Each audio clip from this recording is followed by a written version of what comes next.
Unlocking language structure, bound morphemes and free morphemes. Bound morphemes and free morphemes are well-known categories of morphemes. A morpheme is the smallest indivisible unit of a language that is capable of harboring meaning. Since the scope of this article is limited to the differences between bound and free morphemes, the rest part of this will be limited to the differences. Bound morphemes. Bound morphemes are morphemes that are incapable of expressing meaning independently. That is, they are morphemes that lack meaning when they appear in isolation. For example, int, or, un, ear, eel, and. You would notice from the examples above that none of the elements listed indicate any form of meaning, hence the hyphenation of the elements. The hyphens are indicators that they are to be placed before or after words depending on whether the hyphens appear before or after the bound morphemes. By attaching these morphemes to words, they would then read, dependent, extractor, unreal, irrelevant, illogical, assistant. From the examples above, it can be deduced, therefore, that bound morphemes are morphemes that only derive meaning when they are attached to other words.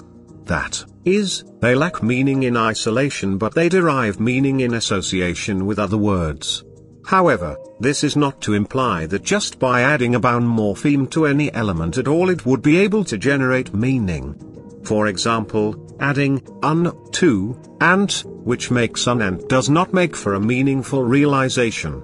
So bound morphemes only derive meaning when they are attached to free morphemes or words in general. Free morphemes.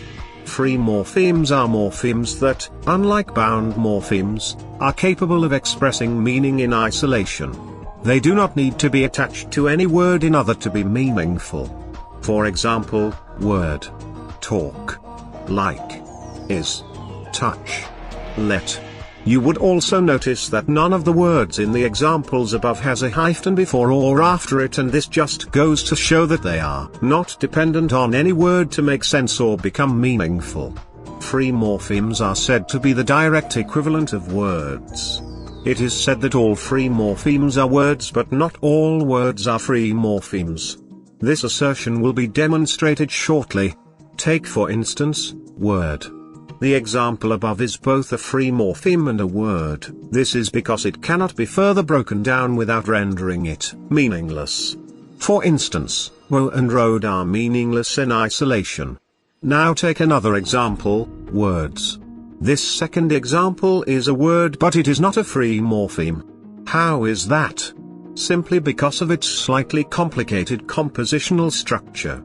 Now, while the first example, word, has a simple composition that cannot be broken down without rendering it meaningless, the second example, words, can be further broken down and still be meaningful. For instance, word plus s, what we would then have is a free morpheme and a bound morpheme that come together to form a word. See you soon.